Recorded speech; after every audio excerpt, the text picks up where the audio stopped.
I am Robert, 70 years old, and I never imagined I would spend my retirement fighting my own family for the house I built with my bare hands. As a retired construction foreman who worked 43 years to build this life, I thought I had earned some peace in my golden years. Last Tuesday morning, they shattered that illusion completely. "You know, Robert," Jessica said sweetly, as she stood in my marble foyer, "you really should have let us handle the paperwork sooner. This would not have been necessary if you just let us help." She gestured at my bathrobe like I was some confused old man who had wandered out in his underwear. I had just finished my morning coffee. It was 8:15 a.m. on a Tuesday. Before I continue this story, let me tell you something about family betrayal that most people never see coming.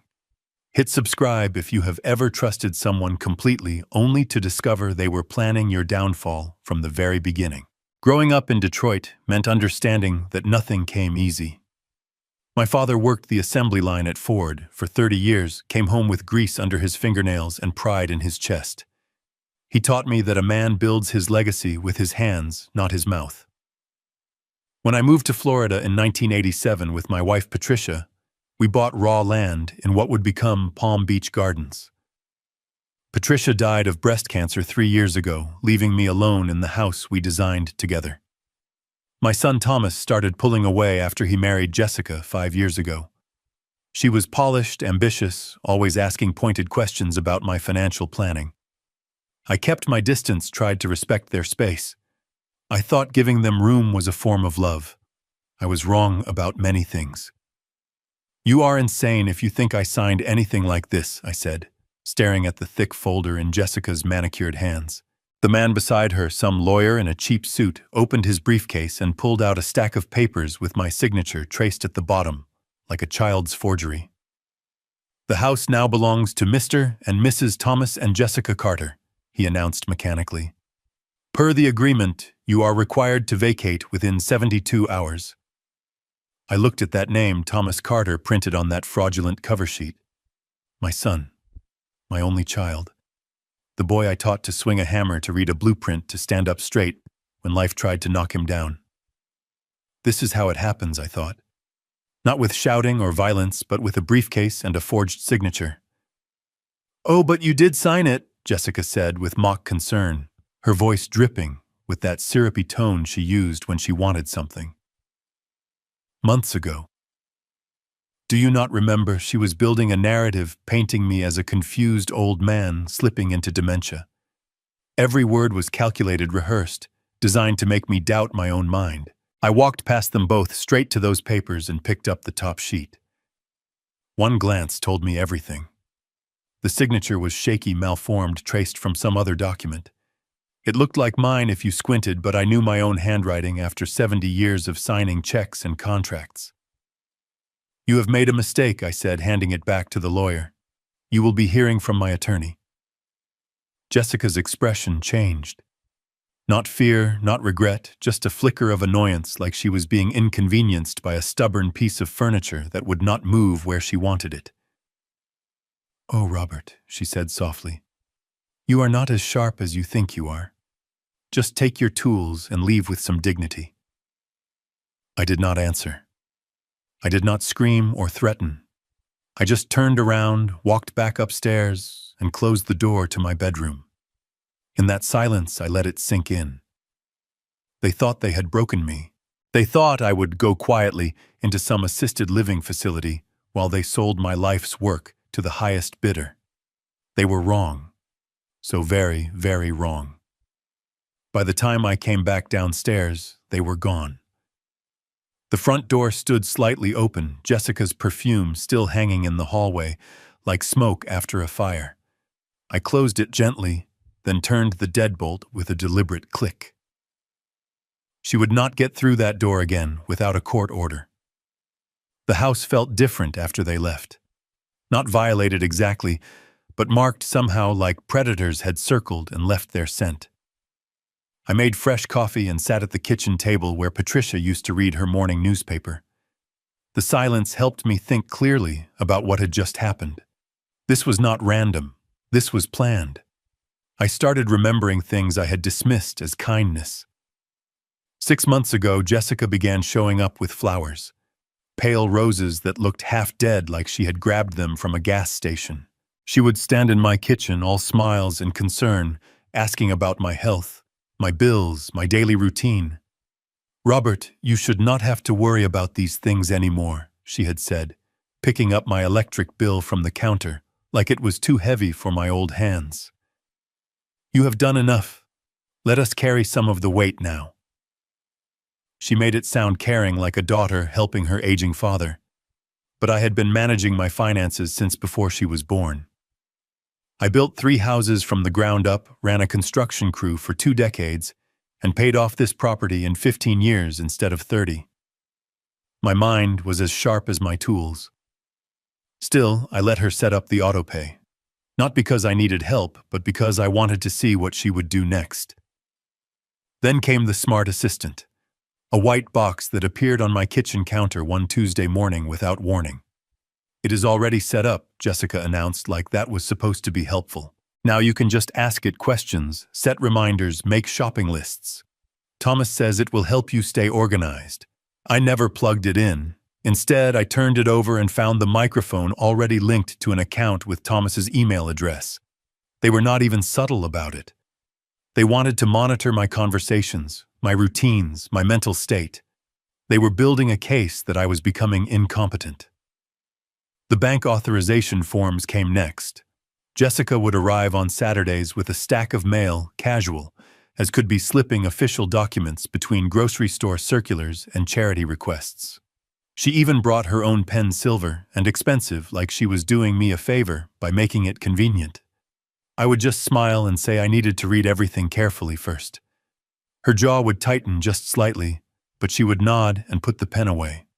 They were testing me, seeing how far they could push before I pushed back, like contractors checking if a foundation was solid before they started demolition. Last month, Jessica looked around my living room and said with that fake concern she had perfected, "This is a lot of space for someone your age, Robert. Have you ever considered something smaller? Maybe one of those nice communities near the beach?" I told her I would think about it. She smiled like she had won something. But what really gave them away was the medical appointment. 3 weeks ago, my doctor called with test results from my annual checkup. Blood pressure, normal cholesterol, manageable, mind sharp as ever. The nurse asked if she should call my emergency contact with the good news. I had forgotten I still had Thomas listed from when Patricia was sick, and I needed someone to make decisions if something happened to me. That nurse, trying to be helpful, had called Thomas's house and told Jessica that Mr. Carter was in excellent health for his age. That was when Jessica's visits became urgent. Not when I was struggling, but when she realized I was going to live longer than she had planned. They were expecting an inheritance, not a recovery. I finished my coffee and walked to the window overlooking the backyard. Patricia's garden was overgrown roses climbing wild over the fence we built together in 1995. I had been meaning to trim them back, but suddenly I liked them untamed. They looked defiant. My phone buzzed on the counter. A text from Thomas' dad. "We need to talk.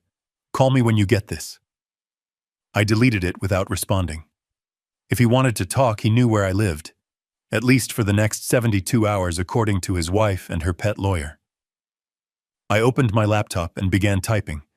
If they wanted to play legal games, they had picked the wrong old man to mess with. The printer woke me at 2:17 a.m.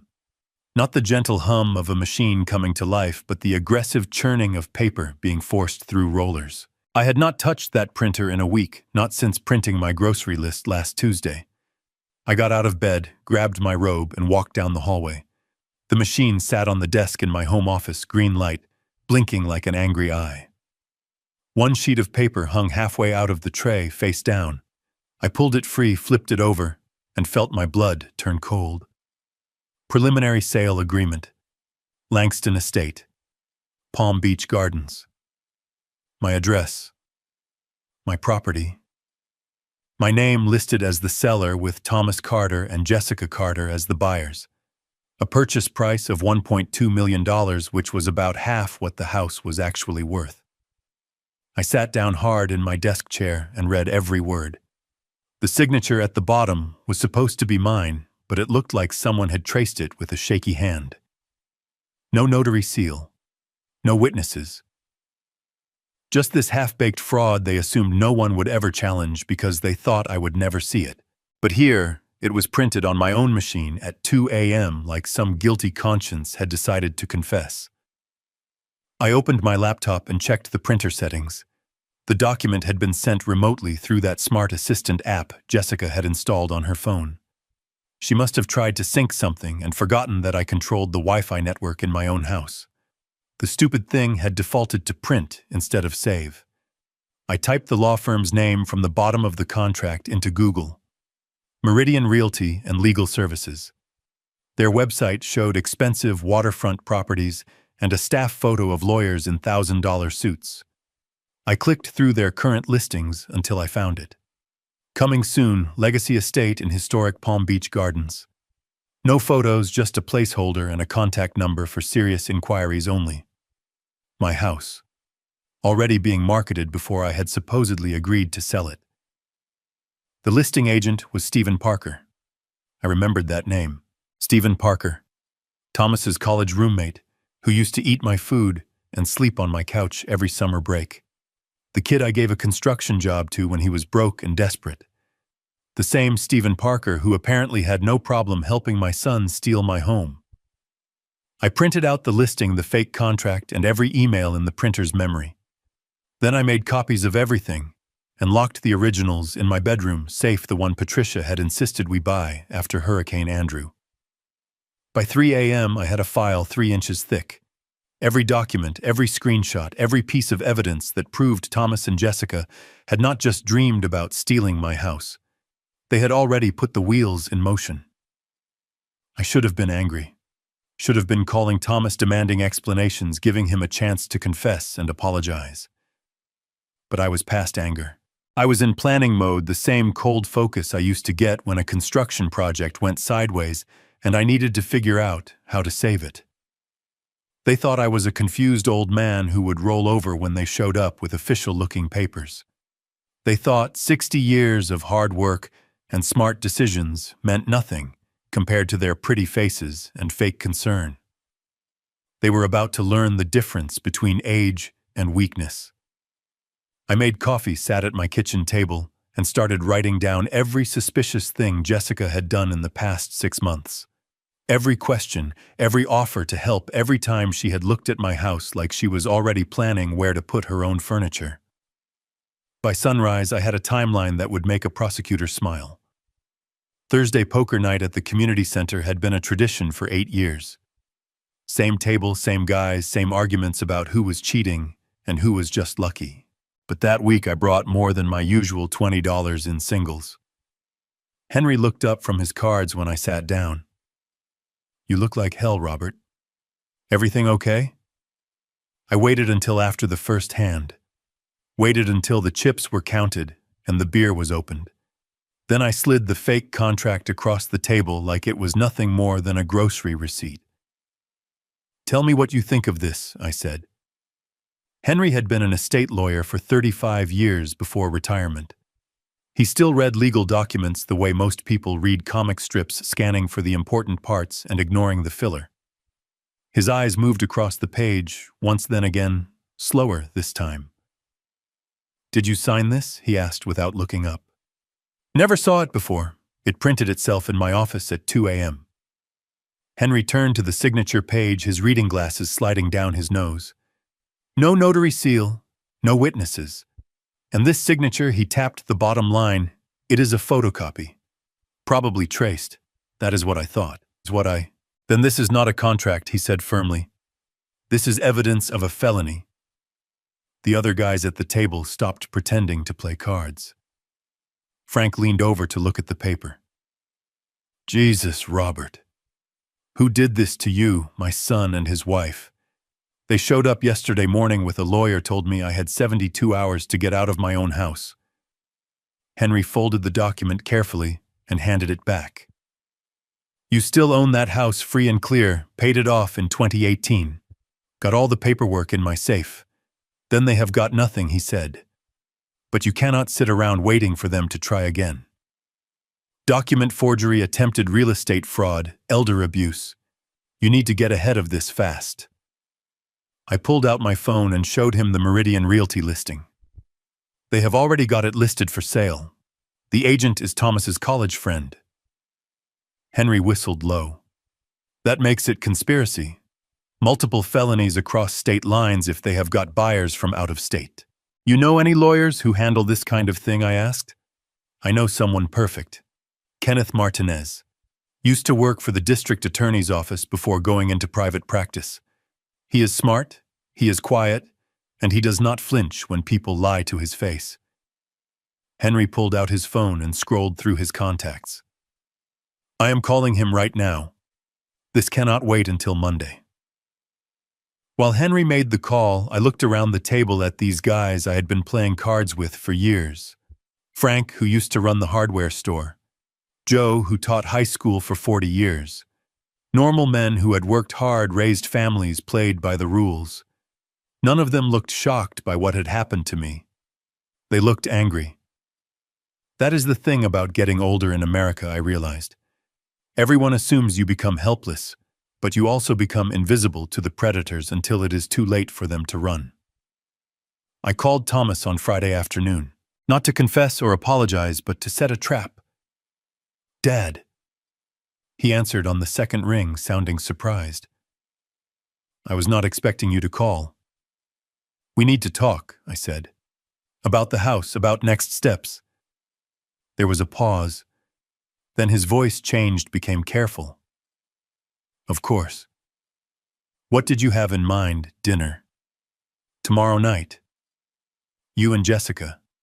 I have been thinking about what she said about transitioning to something more manageable.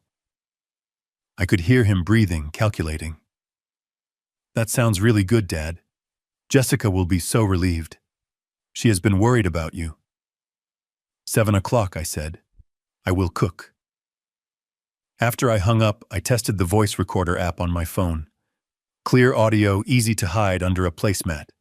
In Florida, you only need one person's consent to record a conversation, and I was definitely consenting. Saturday evening, I set the table like Patricia used to for company. Good plates, cloth napkins, the works. I wanted them comfortable, confident, ready to say things they would regret later. They arrived 10 minutes late. Thomas in a golf shirt that probably cost more than my weekly groceries. Jessica in a dress that hugged her like she was attending a business meeting, not dinner with family. Dad, Thomas said, giving me a hug that felt rehearsed. You look good. I have been sleeping better, I said, making some decisions. Jessica's eyes lit up like Christmas morning. That is wonderful, Robert. Sometimes clarity comes when we stop fighting change. I poured wine for them, water for myself. We sat in the dining room where Patricia and I had hosted 20 years of holiday dinners. The irony was not lost on me. So I began cutting into my steak. I have been thinking about legacy, about what it means to transition gracefully. Thomas shifted in his chair. I could practically see the dollar signs scrolling behind his eyes. That sounds very thoughtful, Dad. I know how much this house means to you both. I continued watching Jessica lean forward like a cat spotting a mouse. I have been reflecting on my options. Jessica could not help herself. And what kinds of options are you considering? Well, I said slowly. I am not quite ready to hand over full control. But I would like to explore a managed transition, something that works for everyone.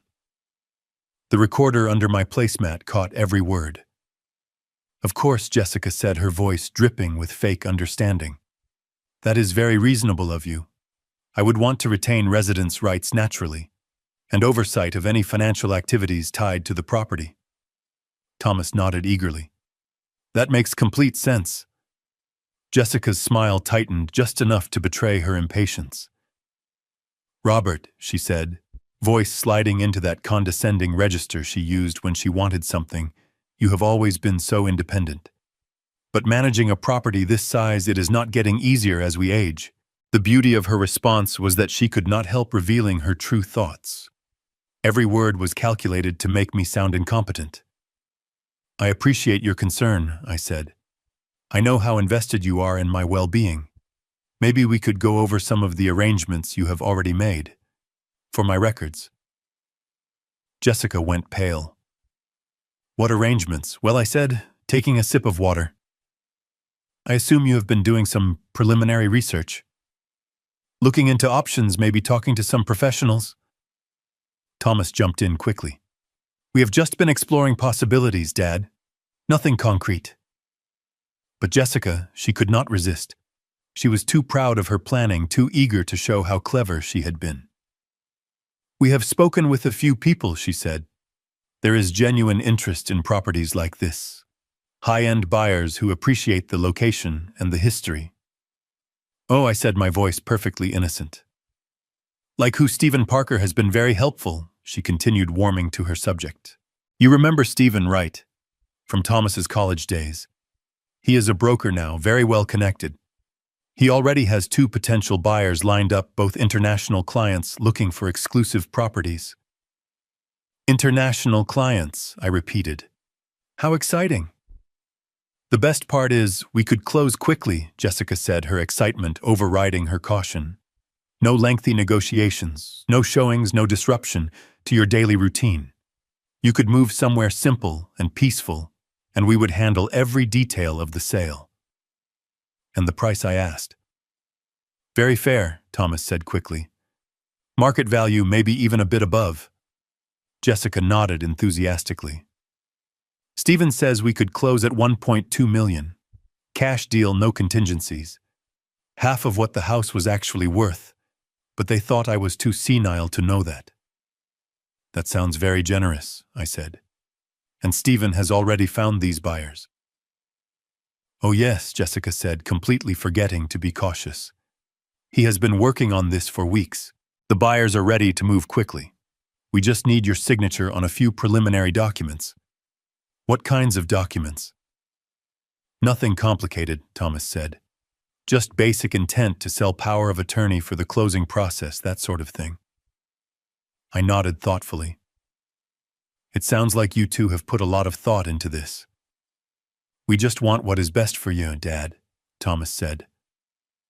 The recording captured every lie, every manipulation, every detail of their conspiracy to defraud me. By the time they left, I had enough evidence to put them both in prison. They thought they had convinced me. They had no idea they had just confessed to multiple felonies.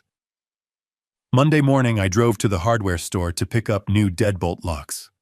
Just a precaution, I told myself.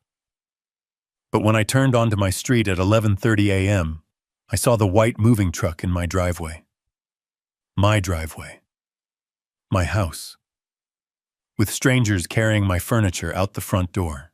I parked on the street and walked up slowly, keeping my phone ready.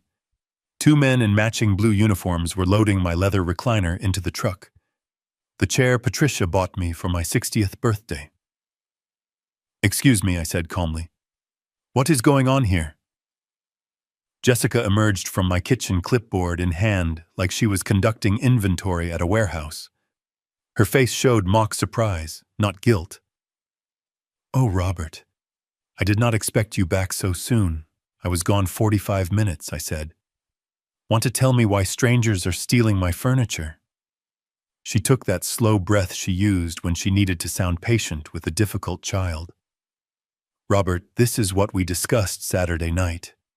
Remember, I remember dinner. I do not remember authorizing a moving company." She approached me like I was a dangerous animal that needed calming. "You signed the authorization forms last week during your appointment with Dr. Harrison. The ones for transitional care assistance. I never signed anything for Dr. Harrison except insurance paperwork." "You have been forgetting things lately," she said softly. "The bills, the appointments. It happens to everyone our age. The important thing is that we are here to help." One of the movers, a kid who looked barely 20, stood frozen with a lamp in his hands. He had been listening to every word. Put it down, I told him. He obeyed immediately, setting the lamp on the porch, like it might explode. Jessica tried to maintain control. Robert, I know this is overwhelming, but we have made arrangements. There is a wonderful assisted living community in Delray Beach. Ocean views, daily activities, full medical support. They will handle your medications, your meals, everything. And who authorized this? She held up a sheet of paper like it was a legal document. You did. Last month during your follow-up appointment. This grants Thomas and me temporary guardianship for health and financial decisions. I had never seen that form in my life. Never signed anything that gave away my independence to anyone. You forged this too, I said. You signed it, Robert. You just do not remember. Memory problems are nothing to be ashamed of. There it was, the final piece of their plan. They were not just stealing my house. They were stealing my identity, my competence, my right to make decisions about my own life. Let me be very clear, I said loud enough for the movers to hear. I am 70 years old. I am of sound mind. I have complete legal ownership of this property. I have proof of that ownership. And if you or these hired hands move one more item from my house, I will call the police and press charges for trespassing and theft. Jessica blinked, then forced that syrupy smile back onto her face. You are making this harder than it needs to be. And you, I said, stepping closer, have made the mistake of thinking I am helpless. She hesitated, then turned to the movers and whispered something. They started retreating, but slowly, like they were not sure who was really in charge. I pulled out my phone and dialed 911. This is Robert Carter, I said when the dispatcher answered. I need officers at 1247 Oleander Drive. I have returned home to find unauthorized persons inside my house removing my property without permission. Jessica's face went white. You do not need to involve the police, Robert. Too late for that, I said. The patrol car arrived 12 minutes later. 2 officers, both young enough to be my grandsons, but with the kind of professional bearing that said they had dealt with family disputes before. Sir, the taller one said, we got a call about a property dispute. That is correct, I said. I am the homeowner. I returned from an errand to find this woman and a moving crew removing my belongings without authorization. Jessica jumped in immediately. Officer, this is my father-in-law. We have guardianship paperwork. He has been having memory issues lately. I pulled out my wallet and handed the officer my driver's license, then my homeowner's insurance card, then the deed to the property that I kept in my truck's glove compartment. These documents show I own this house free and clear, I said. I am not under any guardianship. I have never signed any authorization for these people to enter my home or remove my property. The officer examined my paperwork, then looked at Jessica. Ma'am, do you have documentation of this guardianship? She held up the form she had been waving around. The officer read it quickly. This is not a legal guardianship document, he said. This looks like a power of attorney form, and it is not notarized. Even if it were legitimate, it would not give you the right to remove property from someone's home without their consent. Jessica's mask was slipping. We were only trying to help. He has been deteriorating mentally. Then he can get a medical evaluation, the officer replied. Until then, you cannot make these decisions for him. The second officer was taking notes. Sir, he said to me, do you want to press charges? I want them removed from my property immediately. I also want this documented in case they try this again. The officers told the movers to reload everything they had taken. Told Jessica she was trespassing and needed to leave. Advised me to consider changing my locks and installing a security system. Jessica stood in my driveway, burning holes in the asphalt with her stare as the movers put my furniture back where it belonged. This is not over, Robert, she said quietly. Yes, I replied, it is. You just do not know it yet. After they left, I sat in my reclaimed chair and called Kenneth Martinez. Time to go on the offensive. Kenneth Martinez had the kind of office that made you feel like serious business was about to happen. Dark wood law books that looked actually used, and a desk clear of everything except the files that mattered. When I walked in Tuesday morning with my folder of evidence, he was already waiting. "Mr. Carter," he said, standing to shake my hand. "Henry tells me you have quite a situation." That is putting it mildly. I laid out everything on his conference table. The forged sale agreement, screenshots of the Meridian Realty listing, the fake guardianship papers Jessica had waved around, the audio recording from Saturday's dinner, even photos I had taken of the moving truck in my driveway. Kenneth examined each piece methodically, the way a surgeon might study X-rays before an operation. When he finished, he leaned back in his chair and whistled low. "They really thought they were going to get away with this," he said. "They were counting on me not fighting back." He picked up the dinner recording transcript. "This confession is gold. Your daughter-in-law admits to conspiracy with Stephen Parker, reveals specific buyer contacts, even discusses the fraudulent sale price. Combined with the forged documents, we have multiple felonies. What can we do?" "First, we file an emergency injunction to prevent any sale or transfer of your property.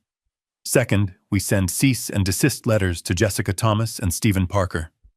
Third, we file a restraining order to keep them off your property. And fourth, we refer this to the district attorney's office for criminal prosecution." Kenneth pulled out a legal pad and started making notes. "Tell me about your relationship with your son before Jessica came into the picture." "Thomas was a good kid," I said. "Not ambitious like his mother wanted, but honest. He worked construction with me summers during college, learned to use his hands. When Patricia got sick, he visited every week. But after he married Jessica, something changed. He started seeing dollar signs where he used to see family. And Jessica's background, real estate marketing, from what I understand. Always asking about property values, investment opportunities. She grew up with money, expected things to come easy. Thomas was her ticket to my house." Kenneth nodded, still writing. "We need to move fast. If they have got international buyers lined up, they might try to accelerate the timeline. How quickly can you get me copies of all your property documents? I have everything in my home safe. Deed title, insurance, mortgage, discharge papers, tax records going back 10 years. Perfect. I also want you to change all your locks immediately. Get a security system installed if you do not have one already. And from now on, do not let either of them into your house under any circumstances. Already handled the locks. Security system gets installed Thursday." Kenneth smiled for the first time since I had arrived. "You are thinking like someone who intends to win this fight." "I spent 43 years in construction," I said. "You learn to plan ahead when the stakes are high." He handed me a business card with his personal cell phone number written on the back. "Call me if they try anything else. Day or night. Do not handle this alone." "What about the police report from yesterday that helps establish a pattern of harassment and attempted theft? I will get a copy and include it in our filing." By Wednesday afternoon, Kenneth had filed an emergency restraining order. By Thursday morning, Jessica Thomas and Stephen Parker had all been served with cease and desist letters. The injunction preventing any sale of my property was granted the same day. I was sitting in my kitchen reading Kenneth's update email when my doorbell rang. Through the peephole, I saw a Palm Beach County Sheriff's deputy holding an envelope. "Mr. Carter, I have a delivery for you." It was a copy of the restraining order officially stamped and sealed. Jessica Carter, Thomas Carter, and Stephen Parker were legally prohibited from coming within 500 feet of my house or contacting me directly. Violation would result in immediate arrest. I called Kenneth to confirm receipt. "How does it feel to have the law on your side?" he asked. "Like I can breathe again." "Do not get comfortable yet," he warned. "They are going to try something else. People who commit this kind of fraud do not usually give up after the first legal shot across the bow." "What do you think they will do?" Hard to say. Maybe try to claim you are mentally incompetent. Maybe forge more documents. maybe contact you through intermediaries. Stay vigilant. That evening, I installed motion-activated cameras at every entrance to my property. Uploaded the footage to cloud storage that only I controlled. Set up alerts on my phone for any activity while I was sleeping. Patricia used to worry that I was too trusting, too willing to believe the best in people. If she could see me now, she would probably laugh. Her gentle husband had turned into a fortress armed with lawyers and cameras and enough evidence to put his own family in prison. But I was not done yet. Kenneth was right. They would try something else. I was ready for them. Kenneth called me Friday morning with an interesting proposition. They are getting desperate, he said. My contact at the sheriff's department says Jessica has been calling them, claiming you are having mental episodes and need wellness checks. What kind of mental episodes? The usual. Confusion, paranoia, inability to manage your affairs.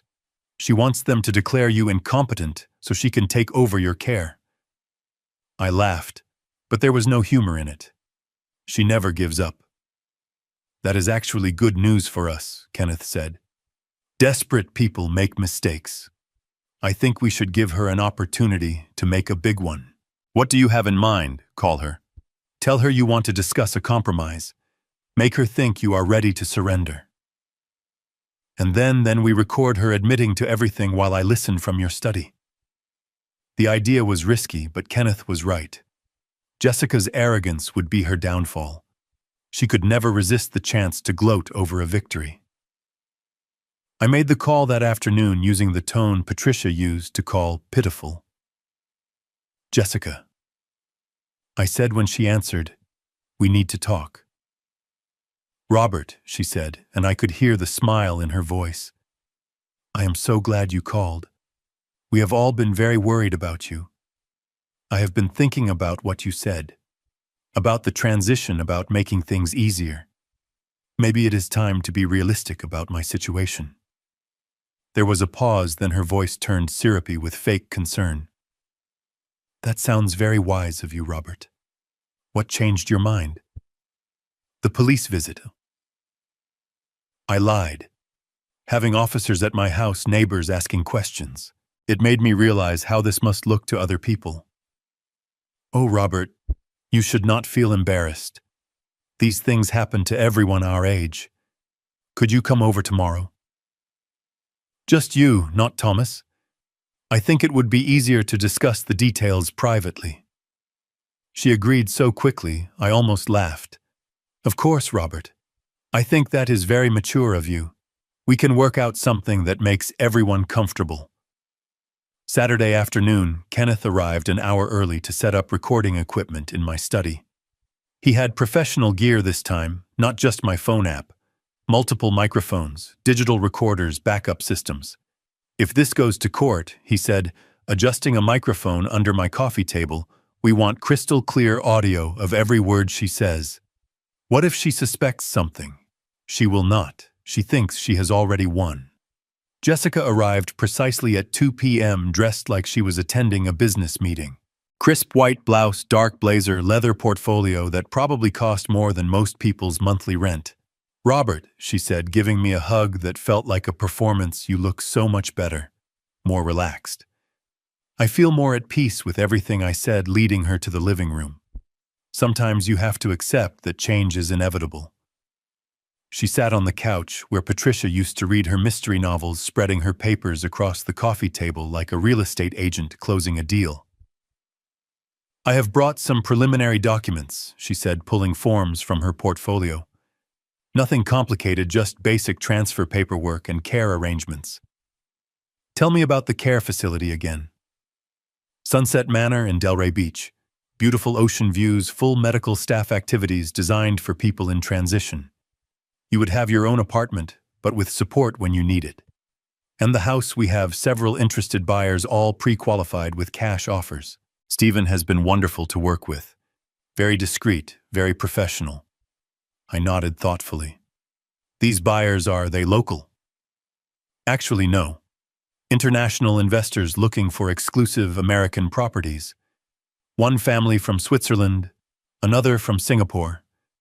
Very wealthy, Very private. That sounds promising. The best part? Jessica continued, warming to her subject like she always did when discussing money, is that we can close quickly. No inspections, no financing contingencies, no delays. Stephen says we could have everything finalized within 2 weeks. 2 weeks, I repeated. That seems fast. Cash transactions always move quickly.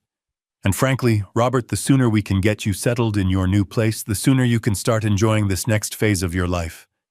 What about the price? I want to make sure Thomas gets fair value for his inheritance. Jessica's eyes glittered. Stephen has the property appraised at $1.4 million, but our buyers are offering $1.6. Above market value, no negotiations needed. Still hundreds of thousands below actual value, but she thought I was too senile to know that. That seems very generous, I said. And Stephen has already negotiated with these buyers. Oh yes, she said, completely abandoning caution now. He has been working with them for weeks. They have seen photos, reviewed the property records, even had their attorneys examine the title. All we need is your signature on the intent to sell, and we can move forward. Intent to sell, I repeated. Is that different from a sale contract? Just a preliminary step, she said smoothly. It shows the buyers you are serious, gives Stephen authorization to handle the details. Much simpler than a full contract at this stage. And after I sign, Stephen handles everything. Listing paperwork, closing arrangements, coordinating with Sunset Manor. You just pack your personal items and let us handle the rest. You and Stephen seem to have thought of everything. We have been planning this for months, Robert. Ever since your health scare last year, we knew this day would come eventually. My health scare. The cancer that I had beaten, that had sent me into remission, that had made me stronger instead of weaker. She was still building her narrative about my declining mental state. It sounds like you have covered all the details I said. Very thorough planning.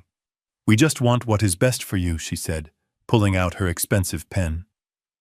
Shall we go through these papers? That was when Kenneth stepped out of the study, digital recorder in his hand, his face wearing the kind of smile prosecutors get when defendants confess on the witness stand. Actually, Jessica, he said, I think we have covered everything we need. Her face went white, then red, then back to white.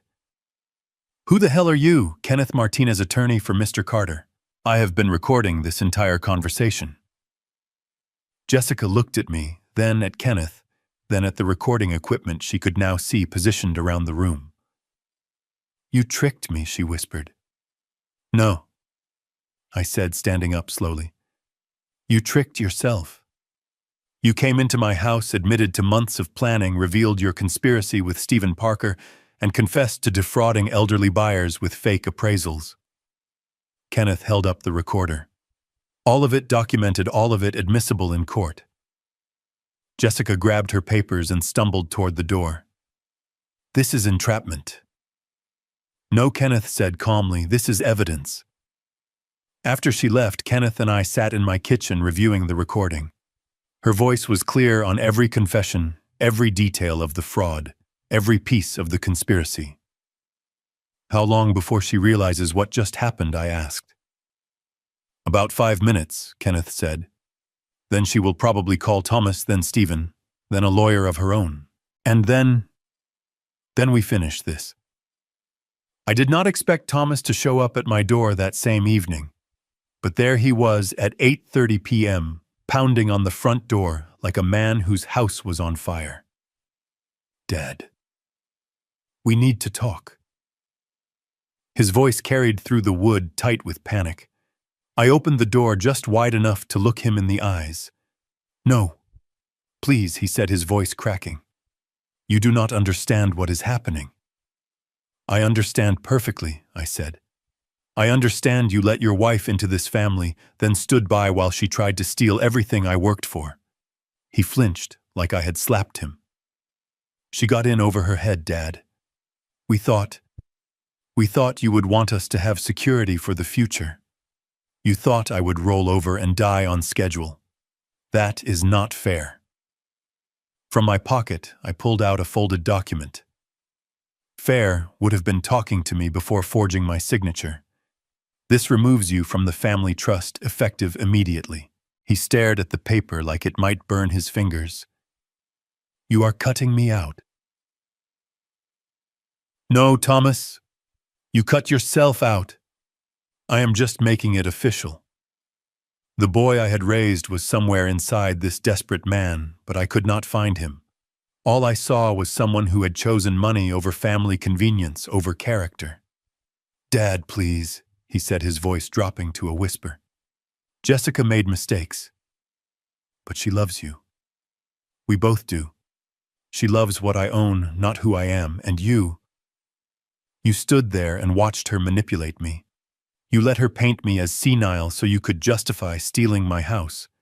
We were trying to protect your future by selling my house to your college roommate for half its value. His face went pale. How did you know about Stephen? I pulled out my phone and showed him the Meridian Realty listing. I also know about the wire transfers, the commission payments you have been making to Stephen hidden under consulting fees. Very creative accounting, Thomas. His shoulders sagged. Dad, you do not understand the pressure we have been under. Jessica's family has expectations. Her father thinks I am a failure because I never finished law school. So you decided to steal from your own father to impress your in-laws. We were not stealing. We were securing our future together.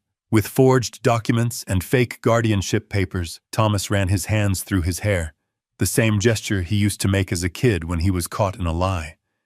Those were Jessica's ideas. I told her we should just talk to you directly, but you went along with it anyway.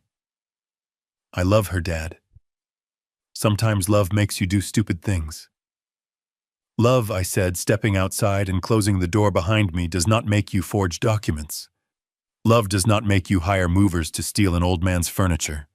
Love does not make you lie to police officers about guardianship papers. We can fix this, he said desperately. We can call off the sale, tear up the paperwork, start over. The sale was never real to begin with. Your wife confessed everything this afternoon while my lawyer recorded the conversation. Thomas went white. What she admitted to the conspiracy with Stephen. She revealed the international buyers.